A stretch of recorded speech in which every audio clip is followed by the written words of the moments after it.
এই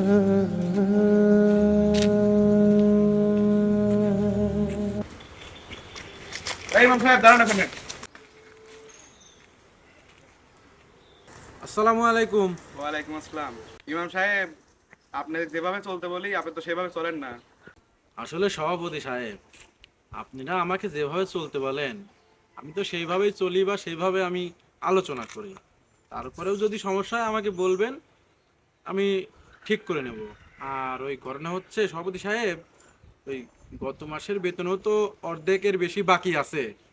আর এই মাসও তো হয়ে আসলো, যদি বেতনটা দিতেন। সামনে তো রোজাও চলে আসলো, কেনাকাটাও করতে হবে।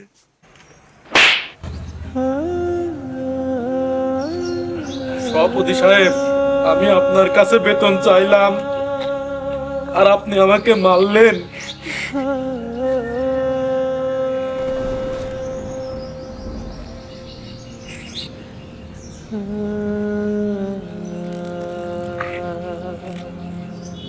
আমি আপনাকে ডাকলাম কথা বলার জন্য, আর আপনি যাচ্ছেন বেতন। গত শুক্রবারে যে আপনি আলোচনা করলেন সুদ নিয়ে, সুদ খেলে আপন মার সাথে জিনা করার গুনাহ হয়।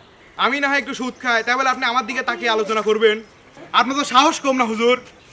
সভাপতি সাহেব, আপনি আমাকে থাপ্পড় মেরেছেন, তাতে আমার কোনো দুঃখ নাই। আমাকে তো হক কথা বলতেই হবে মসজিদের মিনারে বসে। আমি যদি হক কথা না বলি, কাল কিয়ামতের ময়দানে আমি আল্লাহ তাআলার কাছে কি জবাব দেব বলেন?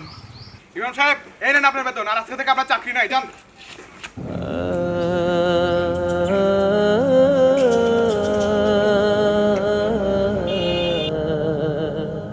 আমাদের দেশের ইমাম সাহেবরা বারবার কমিটির কাছে নির্যাতিত হয়। এই নির্যাতনের শেষ কোথায় কে জানে।